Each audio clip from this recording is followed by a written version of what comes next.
والدین میں سے دونوں یا دونوں میں سے کوئی ایک تم اسے اگر بڑھاپے کی حالت میں پاؤ فلا تقل لهما اف تو انہیں اف تک نہ کہنا ولا تنہرہما اور انہیں جھڑکنا بھی نہیں۔ حضرت مجاہد اس آیت کریمہ کی تفسیر میں فرماتے ہیں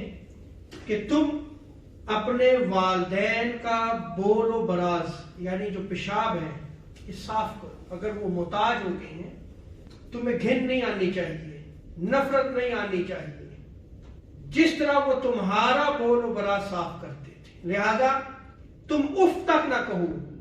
یعنی اگر بول و براز صاف کرنے کی نوبت آ گئی، وہ محتاج ہو گئے ہیں، تو اب اگر تم کو اف یار یہ کیا ہے، یہ کتنی گندگی ہے،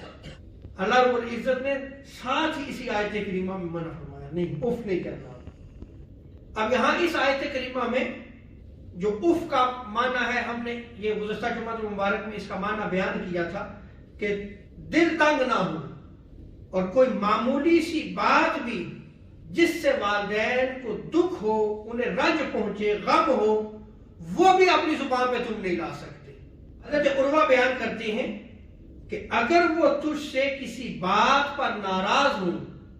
تو غصے کے ساتھ ترچھی نگاہ یا شوخ نگاہ سے بھی والدین کی طرف نہ دیکھو۔ یہ ہے ولا تقل اف،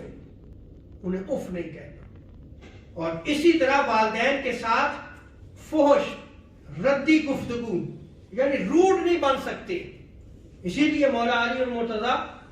کرم اللہ وجہ کریم آپ ارشاد فرماتے ہیں کہ آقا علیہ السلام نے ارشاد فرمایا کہ اگر والدین کی نافرمانی میں کوئی شے